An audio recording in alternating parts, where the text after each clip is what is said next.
The Greek thinker dash classified animals according to their habitat. तो आपको एक ऐसे ग्रीक थिंकर का नाम बताना है जिन्होंने जानवरों को उनके रहने की जगह के अकॉर्डिंग क्लासिफाई किया था। Archimedes, Newton, Aristotle, Mendel. तो आपको पता है अरिस्तु ने क्या किया था, एनिमल्स को उनकी हैबिटेट के अकॉर्डिंग क्लासिफाई किया था।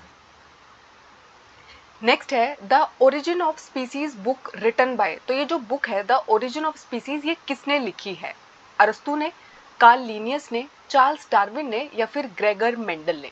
तो आपको पता है हमारी जो the origin of species book है इसको लिखा है चार्ल्स डार्विन ने। चार्ल्स डार्विन को हम फादर ऑफ इवोल्यूशन भी बुलाते हैं और ग्रेगर मेंडल को हम फादर ऑफ जेनेटिक्स बुलाते हैं क्योंकि इन्होंने जेनेटिक्स के ऊपर लॉज दिए हैं। नेक्स्ट है 5 kingdom classification is given by. तो जो हमारी 5 किंगडम क्लासिफिकेशन है, आपको पता है हमने किसमें क्लासिफाई किया हुआ है? Monera, protista, fungi, Plantae and Animalia. तो ये जो क्लासिफिकेशन है जिसको हम 5 किंगडम क्लासिफिकेशन बुलाते हैं, ये किसने की है? अरस्तु ने, अर्नेस्ट हैकेल ने, आर.एच. विटेकर ने या फिर कार्ल वोज ने। तो आपको पता है 5 किंगडम क्लासिफिकेशन किसने दी है? आर.एच. विटेकर ने दी है। नेक्स्ट है Monera is further divided into 2 categories, Archie bacteria and you bacteria by. ठीक है, तो 5 किंगडम क्लासिफिकेशन के बाद एक न्यू क्लासिफिकेशन आई है जिसको हम बोलते हैं 6 किंगडम क्लासिफिकेशन, जिसमें एक्चुअली क्या किया गया है, मोनेरा को 2 पार्ट में डिवाइड कर दिया गया है, एक है आर्की बैक्टीरिया और एक है यू बैक्टीरिया। तो ये 6 किंगडम क्लासिफिकेशन जो है ये किसने दी है? अरस्तु ने, अर्नेस्ट हैकेल ने, आर.एच. विटेकर ने या फिर कार्ल वोज ने। तो आपको पता है आर.एच. विटेकर ने दी है 5 किंगडम क्लासिफिकेशन और जो 6 किंगडम क्लासिफिकेशन है वो किसने दी है? कार्ल वोज ने दी है। नेक्स्ट है blue green algae, cyanobacteria and mycoplasma belongs to. तो आपको बताना है कि ये जो 3 मेंबर्स यहाँ पे लिखे हुए हैं जिसमें कौन कौन है, हमारी ब्लू ग्रीन एल्गी आती है, साइनोबैक्टीरिया आता है और माइकोप्लाज्म आता है, ये किस ग्रुप से बिलोंग करते हैं? फंजाई से, एल्गी से, मोनेरा से या फिर प्रोटिस्टा से। तो देखो blue green algae, cyanobacteria and mycoplasma, ये सब किसके मेंबर्स है? मोनेरा के मेंबर है। यहाँ पर ब्लू ग्रीन एल्गी से आप ये मत समझिएगा कि ये सच में एल्गी है, इसका नाम ब्लू ग्रीन एल्गी है बट एक्चुअली में ये बैक्टीरिया है। तो हमारी जो मोनेरा किंगडम होती है उसके अंदर सोल मेंबर्स कौन होते हैं? हमारे सारे बैक्टीरिया कहाँ प्लेस किए जाते हैं? मोनेरा के अंदर प्लेस किए जाते हैं। नेक्स्ट है amoeba, paramecium, euglena belongs to which kingdom. तो आपको बताना है कि हमारे जो अमीबा है, पैरामीशियम है, यूग्लिना है, ये सब किससे बिलोंग करते हैं? फंजाई से, मोनेरा से, प्रोटिस्टा से या फिर एनीमेलिया से। तो आपको पता है अमीबा, पैरामीशियम, यूग्लिना ये तीनों बिलोंग करते हैं प्रोटिस्टा से। मोनेरा में कौन आते हैं? हमारे सारे के सारे बैक्टीरिया आते हैं। नेक्स्ट है आपको 3 कैरेक्टरिस्टिक दी हुई है और आपको आइडेंटिफाई करना है कि किस किंगडम की बात हो रही है। हेटेरोट्रॉपिक है और यूकैरियोटिक ऑर्गेनिज्म है। यहाँ पर जो सेल वॉल है वो किसकी बनी हुई है? काइटिन की बनी हुई है और मेंबर है एक ईस्ट। ठीक है, तो आपको पता है मोनेरा जो होता है उसके अंदर कैसे मेंबर होते हैं? प्रोकैरियोटिक ऑर्गेनिज्म होते हैं। तो मोनेरा तो हमारा ऑप्शन से बाहर हो गया है। प्रोटिस्टा, फंजाई एंड एनीमिलिया, इसके अंदर हेटेरोट्रॉपिक भी देखने को मिलते हैं, यूकैरियोटिक ऑर्गेनिज्म भी देखने को मिलते हैं। अब जो हमारे एनीमिलिया होते हैं उसके अंदर तो सेल वॉल होती नहीं है और ये बोल रहे हैं कि यहाँ पर सेल वॉल किसकी बनी हुई है? काइटिन प्रोटीन की बनी हुई है। तो हमारा जो एनीमिलिया है वो भी बाहर हो गया है। अब हमारे पास 2 ऑप्शन बचे हैं, प्रोटिस्टा एंड फंजाई। अब उन्होंने बोला कि इसका एक मेंबर है ईस्ट और आपको पता है ईस्ट किसका प्रकार होता है? फंजाई का प्रकार होता है। तो हमारा आंसर क्या हो जाएगा? फंजाई हो जाएगा। नेक्स्ट है आइडेंटिफाई द प्लांट किंगडम। आपको प्लांट किंगडम आइडेंटिफाई करनी है। उन्होंने आपको मेंबर्स बता रखे हैं। Spirogyra and ulothrix are members. Bryophyta के मेंबर है, टेरिडोफाइटा के मेंबर है, थैलोफाइटा के मेंबर है या फिर जिम्नोस्पर्म के मेंबर है। तो आपको पता है स्पाइरोगायरा क्या होती है? एक प्रकार की एल्गी होती है। यूलिथ्रिक्स भी क्या होती है? एक प्रकार की एल्गी होती है। और हमारी जितनी भी एल्गी है वो किस क्लास के अंदर आती हैं? थैलोफाइटा के अंदर आती हैं। नेक्स्ट है these members are called amphibians of the plant kingdom. तो आपको बताना है कि हमारी जो प्लांट किंगडम है उसको हमने फर्दर 5 ग्रुप में डिवाइड कर रखा है। तो उनमें से किस को हम amphibians of the plant kingdom बुलाते हैं? इनको हम amphibians of the plant kingdom क्यों बुलाते हैं? क्योंकि जो ये प्लांट्स है ना, ये पानी में भी रह सकते हैं और लैंड पर भी सर्वाइव कर सकते हैं। दोनों जगह ये सर्वाइव कर लेते हैं, इसलिए इनको हम क्या बुलाते हैं? Amphibians of the plant kingdom बुलाते हैं। थैलोफाइटा, ब्रायोफाइटा, टेरिडोफाइटा या फिर जिम्नोस्पर्म। तो आपको पता है amphibians of the plant kingdom कौन कहलाते हैं? हमारे ब्रायोफाइट्स कहलाते हैं। ठीक है, नेक्स्ट है which of the following is an example of pteridophyta. तो आपको टेरिडोफाइटा जो प्लांट किंगडम का एक सब टाइप होता है उसका आपको बताना है एक मेंबर कौन है, मार्सिलिया, क्लैडोफोरा, फ्यूनेरिया या फिर मार्केंशिया। तो आपको पता है इनमें से टेरिडोफाइटा का मेंबर कौन है, मार्सिलिया है। ठीक है, आप मुझे कमेंट्स में बताएंगे कि क्लैडोफेरा, फ्यूनेरिया और मार्केंशिया ये तीनों किस किस प्लांट किंगडम से बिलोंग करते हैं। नेक्स्ट है which of the following statement about pteridophyta is not correct. तो आपको टेरिडोफाइटा के बारे में 4 स्टेटमेंट दिए हुए हैं, आपको बताना है कौन सा स्टेटमेंट गलत है। दे आर सीडलेस प्लांट, तो हमारे टेरिडोफाइटा जो है वो सीडलेस प्लांट होता है, उसमें सीड्स नहीं आते हैं, ये बात बिल्कुल करेक्ट है। Flowers are the reproductive organ, तो देखो हमारे जो टेरिडोफाइटा होते हैं उनके अंदर फ्लावर्स मौजूद नहीं होते हैं, तो फ्लावर्स उनके अंदर जब मौजूद ही नहीं होते तो वो रिप्रोडक्टिव ऑर्गन का रोल कैसे प्ले कर सकते हैं। तो ये ऑप्शन जो है हमारा इनकरेक्ट है। बाकी को हम देख लेते हैं। Plant body is differentiated into root, stem and leaves, तो आपको पता है टेरिडोफाइटा के अंदर रूट भी मौजूद होती है, स्टेम भी मौजूद होती है और लीव्स भी मौजूद होती हैं, तो ये स्टेटमेंट हमारा बिल्कुल करेक्ट है। They have specialised tissue for conduction of water, तो आपको पता है टेरिडोफाइटा ही वो पहले प्लांट्स है जिनके अंदर कंडक्शन टिश्यूज देखने को मिले थे हमें। ठीक है, तो ये बिल्कुल करेक्ट स्टेटमेंट है। तो हमारा इनकरेक्ट स्टेटमेंट क्या है, flowers are the reproductive organ. Next है pine and deodar are members of this kingdom, they contain naked seed. तो आपको बोला गया है, दो मेंबर आपको बताए गए कि पाइन एंड डिओदर है और उन्होंने आपसे बोला है कि इनके अंदर है ना नेकेड सीड मौजूद होते हैं। Bryophyta, pteridophyta, Thallophyta, gymnosperm. तो आपको पता है ब्रायोफाइटा के अंदर तो सीड्स होते ही नहीं है, टेरिडोफाइटा के अंदर भी सीड्स नहीं होते, थैलोफाइटा के अंदर भी सीड्स नहीं होते। तो पाइन एंड देवदार किसके मेंबर होते हैं, जिम्नोस्पर्म के मेंबर होते हैं और इनके अंदर क्या मौजूद होते हैं, नेकेड सीड मौजूद होते हैं। Flowers are the reproductive organ, covered seeds are present, monocot and dicot are groups of this। तो आपको 3 कैरेक्टरिस्टिक दी गई हैं, आपको बताना है कि किस प्लांट किंगडम की बात हो रही है, ब्रायोफाइटा की, टेरिडोफाइटा की, थैलोफाइटा की, जिम्नोस्पर्म की या फिर एंजियोस्पर्म की। तो देखो फ्लावर्स ब्रायोफाइटा में मौजूद नहीं होते, टेरिडोफाइटा में भी मौजूद नहीं होते, थैलोफाइटा में भी मौजूद नहीं होते, जिम्नोस्पर्म में भी मौजूद नहीं होते।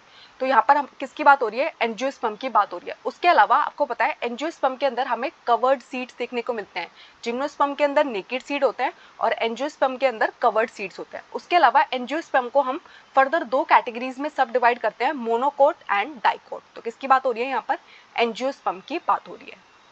नेक्स्ट है the members of this kingdom contains pores all over the body, sycon and spongilla are members of this. तो आपको बोला गया कि इस किंगडम के जो मेंबर्स है ना, इनकी पूरी बॉडी पर आपको क्या देखने को मिलता है, पोर्स देखने को मिलते हैं, छेद देखने को मिलते हैं, बहुत सारे छेद मौजूद होते हैं और साइकोन एंड स्पॉन्जिला जो है वो इसके मेंबर्स है। तो किसकी बात हो रही है, सीलेंट्रेटा, प्लेटेहेल्मिंथीस, पोरीफेरा या फिर इकाइनोडर्मेटा। तो देखो ये जो नाम है ना पोरीफेरा, ये कहाँ से आया है, पोर से आया है। तो इसकी पूरी बॉडी के ऊपर क्या मौजूद होते हैं, छेद मौजूद होते हैं, पोर मौजूद होते हैं। तो किसकी बात हो रही है, पोरीफेरा की बात हो रही है। साइकोन और स्पॉन्जिला जो है वो पोरीफेरा के ही मेंबर्स होते हैं। नेक्स्ट है Spongilla is a example of, तो आपको बताना है कि स्पॉन्जिला किसका एग्जाम्पल है, पोरीफेरा का, निडेरिया का, सीलेंट्रेटा का या फिर एनालिडा का। तो आपको पता है स्पॉन्जिला किसका मेंबर होता है, पोरीफेरा का ही मेंबर होता है। साइकोन, स्पॉन्जिला, यू स्पॉन्जिया ये सब किसके मेंबर्स है, पोरीफेरा के मेंबर्स है। नेक्स्ट है hydra, corals, jellyfish are members of. तो आपको बताना है कि हाइड्रा जिसके अंदर आपको क्या देखने को मिलती है, बडिंग देखने को मिलती है। ठीक है, तो ये जो हाइड्रा है, कॉरल्स है, जेलीफिश है, ये सब किसके मेंबर है, पोरीफेरा के, निडेरिया के, आर्थ्रोपोडा के या फिर एनालिडा के। तो आपको पता है हमारा जो हाइड्रा है वो किससे बिलोंग करता है, निडेरिया से बिलोंग करता है। हमारी जो कोरल्स है वो किससे बिलोंग करती है, निडेरिया से बिलोंग करती है। जेलीफिश, उसके नाम में फिश जरूर लगा हुआ है लेकिन वो फिश नहीं है, वो किससे बिलोंग करती है, निडेरिया से बिलोंग करती है। नेक्स्ट है members of this are triploblastic, bilateral symmetry, these members are called flatworm. तो उन्होंने बोला कि इस किंगडम की जिसकी बात हो रही है वहां पर आपको ट्रिप्लोप्लास्टिक देखने को मिल रहा है। ट्रिप्लोप्लास्टिक का मतलब होता है 3 जर्मिनल लेयर यहाँ पर मौजूद है। कौन सी होती है वो 3 germinal layer, ectoderm, mesoderm, endoderm. उसके अलावा आपको बाइलेटरल सिमेट्री देखने को मिलती है। बाइलेटरल सिमेट्री का मतलब होता है identical left and right half में ये डिवाइड हो जाते हैं और इसके मेंबर्स को हम फ्लैट वॉर्म्स बोलते हैं, यानी कि इनकी जो अपीयरेंस है वो कैसी होती है, फ्लैट वॉर्म्स जैसी होती है, इसलिए इनका नाम क्या रखा गया है, फ्लैट वॉर्म रखा गया है। इनकी बॉडी कैसी दिखती है, फ्लैट दिखती है। पोरीफेरा, निडेरिया, प्लेटेहेल्मिंथीस या फिर एनालिडा। तो देखो पोरीफेरा जो होते हैं वो ट्रिप्लोब्लास्टिक नहीं होते, ठीक है, निडेरिया नहीं है क्योंकि उसके मेंबर्स को हम फ्लैटवॉर्म्स नहीं बुलाते हैं, लेकिन जो हमारी प्लेटेहेल्मिंथीस है उसके मेंबर्स को हम फ्लैटवॉर्म भी बुलाते हैं, ट्रिप्लोब्लास्टिक भी होते हैं और बाइलेटरल सिमेट्री भी शो करते हैं। नेक्स्ट है the members of this are called round worms, bilateral symmetry, triploblastic, pseudocoelom is present. तो आपको बोला गया इस बार जिसकी बात हो रही है उनको हम क्या बुलाते हैं, राउंड वॉर्म्स बुलाते हैं। उनकी बॉडी कैसी दिखाई देती है, राउंड दिखाई देती है, तो उनको हम क्या बुलाते हैं, राउंड वॉर्म्स बुलाते हैं। बाइलेटरल सिमेट्री है यानी कि आइडेंटिकल लेफ्ट एंड राइट में इनकी बॉडी भी डिवाइड हो जाती है। ट्रिप्लोब्लास्टिक है यानी कि 3 जर्मिनल लेयर यहाँ पर भी आपको देखने को मिलेगी, एक्टोडर्म, मेसोडर्म, एंडोडर्म। सीडोसिलोम भी यहाँ पर मौजूद होती है यानी कि सिलोम भी प्रेजेंट होगा लेकिन फॉल सिलोम मौजूद होता है। पॉरीफेरा, निडेरिया, प्लेटे हेलमिंथीस या फिर नीमेटोडा। तो आपको पता है पॉरीफेरा नहीं है, निडेरिया नहीं है, प्लेटे हेलमिंथीस को हम क्या बोलते हैं, फ्लैटवर्म्स बोलते हैं। तो राउंड वर्म्स हम किसको बोलते हैं, नीमेटोडा को बोलते हैं। ठीक है, नेक्स्ट है earthworm which is called as farmer friends belong to. तो अर्थवर्म केचुआ जो होता है, जो बारिश के अंदर बहुत ज्यादा बाहर निकलता है या फिर खेतों के अंदर बहुत ज्यादा बाहर निकलता है, उसको हम किसान का दोस्त बोलते हैं। वो किससे बिलोंग करता है, पॉरीफेरा से, निडेरिया से, प्लेटे हेलमिंथीस से या फिर एनालिडा से। तो आपको पता है अर्थवर्म के ऊपर आपको है ना रिंग्स रिंग्स रिंग्स दिखाई देती है, एनुलिस दिखाई देते हैं। ठीक है, इसको हम क्या बोलते हैं, मेटामेरिज्म बोलते हैं। तो मेटामेरिज्म की प्रॉपर्टी किसके अंदर देखने को मिलती है, हमें एनालिडा के अंदर देखने को मिलती है। नेक्स्ट है which kingdom is the largest group of animalia jointed legs are present. तो आपको बताना है कि कौन सी जो किंगडम है एनिमल में वो सबसे बड़ी है, इसके मेंबर सबसे ज्यादा देखने को मिलते हैं। और यहाँ पर क्या मौजूद होती है, जॉइंटेड लेग्स आपको देखने को मिलेगी, जॉइंट्स देखने को मिलते हैं इनकी लेग्स के अंदर। पॉरीफेरा, निडेरिया, प्लेटे हेलमिंथीस, एनालिडा या फिर आर्थ्रोपोडा। तो आपको पता है हमारी जो एनिमल किंगडम है उसकी सबसे सक्सेसफुल क्लास, उसकी सबसे बड़ी क्लास कौन है, आर्थ्रोपोडा है। आर्थ्रोपोडा को उसका नाम कैसे मिला है, ऑर्थ्रोपोडा यानी कि जॉइंटेड लेग्स। ठीक है, तो ऑर्थ्रोपोडा का मीनिंग ये होता है जॉइंटेड लेग्स। और सबसे बड़ा जो एनिमल किंगडम के अंदर सबसे बड़ा जो ग्रुप है वो किसका है, आर्थ्रोपोडा का है। आपके जितने भी मच्छर है, जितनी भी बटरफ्लाई है, स्कॉर्पियंस है, लैक इंसेक्ट्स है, ये सब किसके अंदर देखने को मिलते हैं, आपको ऑर्थ्रोपोडा के अंदर देखने को मिलते हैं। नेक्स्ट है काइटोन ऑक्टोपस बिलोंग्स टू। तो आपको बताना है कि ऑक्टोपस जो है वो किससे बिलोंग करता है, काइटोन जो है वो किससे बिलोंग करता है, पॉरीफेरा, इकाइनोडर्मेटा, प्लेटे हेलमिंथीस या फिर मॉलुस्का। तो आपको पता है ये दोनों किससे बिलोंग करते हैं, मॉलुस्का से बिलोंग करते हैं। The members of this group have spiny skinned marine organism, starfish and sea cucumber are member of this। तो इन्होंने बोला कि जब आप इनको देख रहे होगे ना तो इनकी स्किन आपको कैसे दिखाई देगी, कांटेदार दिखाई देगी, स्पाइनी स्किन है, ऐसा लगता है जैसे कांटे कांटे कांटे हैं इनकी स्किन के ऊपर। मेरीन ऑर्गेनिजम्स है, मेरीन ऑर्गेनिज्म का मतलब होता है समुद्री पानी में अंदर देखने को मिलेंगे, फ्रेश वाटर के अंदर देखने को नहीं मिलते हैं, एक्सक्लूसिवली क्या होते हैं, मेरीन होते हैं। स्टारफिश जो होती है, सी कुकुम्बर जो होता है वो इसके मेंबर होते हैं। तो किसकी बात हो रही है, पॉरीफेरा की, इकाइनोडर्मेटा की, प्लेटे हेलमिंथीस की या फिर मॉलुस्का की। तो आपको पता है ये जो स्पाइनी स्किन है इसका मतलब क्या होता है, इकाइनो। ठीक है, इकाइनोडर्मेटा, इकाइनो मतलब स्पाइनी, डर्मेटा मतलब स्किन। ठीक है, तो स्पाइनी स्किन वर्ड जो है वो कहाँ से आया है, इकाइनोडर्मेटा से आया है। और आपको पता है हमारी जो स्टारफिश है, सी कुकुम्बर है, सी अर्चिन है, ये सब किससे बिलोंग करते हैं, इकाइनोडर्मेटा से बिलोंग करते हैं। एक वर्टिब्रेट मेंबर की बात हो रही है जिसके अंदर रेस्पिरेशन के लिए क्या इस्तेमाल किए जाते हैं, गिल्स इस्तेमाल किए जाते हैं। हार्ट जो है वो 2 चैम्बर का है और ये कोल्ड ब्लडेड मेंबर्स है। कोल्ड ब्लडेड मेंबर्स हम किसको बुलाते हैं, कोल्ड ब्लडेड मेंबर्स हमारे वो होते हैं जैसे बाहर का टेम्परेचर अगर ठंडा है ना तो इनकी बॉडी का टेम्परेचर भी कैसा रहता है, ठंडा रहता है। यानी कि ये अपनी बॉडी का कांस्टेंट बॉडी टेम्परेचर मेंटेन नहीं कर सकते जैसे ह्यूमंस करते हैं। हमारी बॉडी में ऐसा तो नहीं होता ना कि बाहर 50 डिग्री सेल्सियस है तो हम भी 50 डिग्री सेल्सियस पे पहुंच जाते हैं। लेकिन कोल्ड ब्लडेड मेंबर्स हम किसको बोलते हैं, जहां जैसा बाहर का टेम्परेचर होता है वैसा ही इनकी बॉडी का टेम्परेचर भी होता है, इसलिए इनको हम क्या बोलते हैं, कोल्ड ब्लडेड मेंबर्स बोलते हैं। तो किसकी बात हो रही है, रेप्टाइल्स, एम्फीबियंस, पाइसिस या फिर एविस। तो देखो एविस के अंदर तो है ना 4 चैम्बर्ड हार्ट होता है, तो एविस तो ऑप्शंस में नहीं है। रेप्टाइल्स के पास भी 3 चैम्बर्ड हार्ट होता है, एम्फीबियंस के पास भी 3 चैम्बर्ड हार्ट होता है। ठीक है, तो 2 चैम्बर्ड हार्ट किसके पास मौजूद होता है, पाइसिस के पास मौजूद होता है। आपको पता है जो मछलियां होती है वो रेस्पिरेशन के लिए किसका इस्तेमाल करती है, गिल्स का इस्तेमाल करती है। ठीक है, तो किसकी बात हो रही है, पाइसिस की बात हो रही है। इनके अंदर 2 चैम्बर्ड हार्ट देखने को मिलता है, रेस्पिरेशन के लिए गिल का इस्तेमाल करती हैं और कोल्ड ब्लडेड मेंबर्स होते हैं, यानी कि कांस्टेंट बॉडी टेम्परेचर मेंटेन नहीं कर पाते हैं। नेक्स्ट है the fish skeleton made entirely of cartilage. तो आपको एक ऐसी फिश को पहचानना है जिसकी पूरे का पूरा जो स्केलेटन है उसमें हड्डियां मौजूद नहीं होती, किससे बनी हुई है, कार्टिलेज से बना हुआ है पूरा का पूरा स्केलेटन।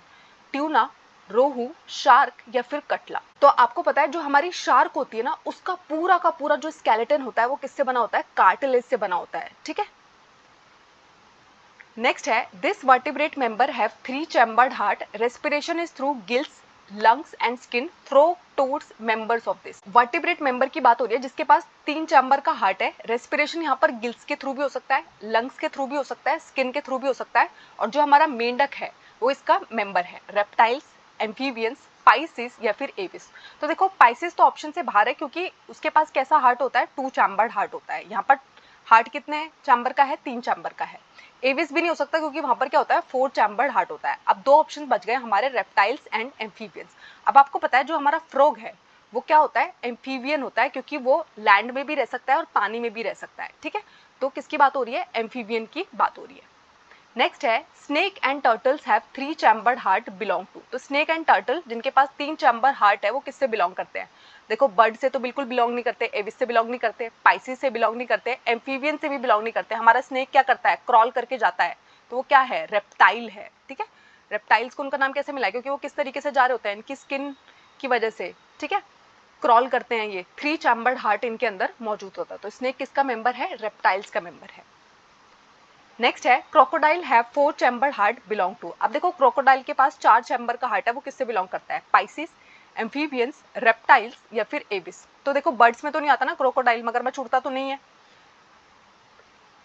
पाइसिस भी नहीं है क्योंकि पाइसिस के पास क्या होता है, 2 चैम्बर का हार्ट होता है। अब 2 ऑप्शन बच गए, एम्फीबियंस एंड रेप्टाइल्स। अब ये दोनों तो 3 चैम्बर्ड हार्ट होते हैं, यहाँ पर इन्होंने बोला कि क्रोकोडाइल के पास 4 चैम्बर्ड हार्ट होता है। तो देखो एक एक्सेप्शन होता है, क्रोकोडाइल जो है वो रेप्टाइल्स के अंदर आता है, लेकिन उसका जो हार्ट है वो कितने चैम्बर का होता है, 4 चैम्बर्ड हार्ट होता है। ठीक है, ये एक एक्सेप्शन है तो उसको याद रखिएगा। आइडेंटिफाई द, नेक्स्ट है identify, these are warm blooded animals, 4 chambered, 4 limbs are modified for flight. तो उन्होंने बोला ये वार्म ब्लडेड एनिमल्स है। वार्म ब्लडेड एनिमल्स का मतलब है ये कांस्टेंट बॉडी टेम्परेचर मेंटेन कर पाते हैं, बाहर के टेम्परेचर के अकॉर्डिंग इनका बॉडी टेम्परेचर नहीं बदलता, ये कांस्टेंट बॉडी टेम्परेचर मेंटेन कर पाते हैं। 4 चैम्बर का इनका दिल है और इनके जो 4 लिम्स है वो उड़ने के लिए मॉडिफाइड है। तो देखो पाइसिस के पास तो 2 चैम्बर्ड होता है, वो बाहर हो गया। एम्फीबियंस भी बाहर हो गए क्योंकि उसके पास 3 चैम्बर्ड होता है। रेप्टाइल्स भी बाहर हो गए क्योंकि वो भी 3 चैम्बर्ड होते हैं। तो बचा कौन, हमारे बर्ड्स, एविस। हमारे बर्ड्स ही उड़ते हैं ना, तो उनके 4 लिम्स ही किस लिए मॉडिफाइड हो जाते हैं, फ्लाइट के लिए मॉडिफाइड हो जाते हैं। नेक्स्ट है which of the following mammals ले एग। तो आपको पता है मैमल्स जो होते हैं वो अपने यंग वन को बर्थ करते हैं, लेकिन कुछ एक्सेप्शंस होते हैं, इसलिए उन्होंने बोला कि ऐसे मैमल का आपको नाम बताना है जो अंडे देते हैं, इकाइडना, कंगारू, लोरिस या फिर मोर देन वन।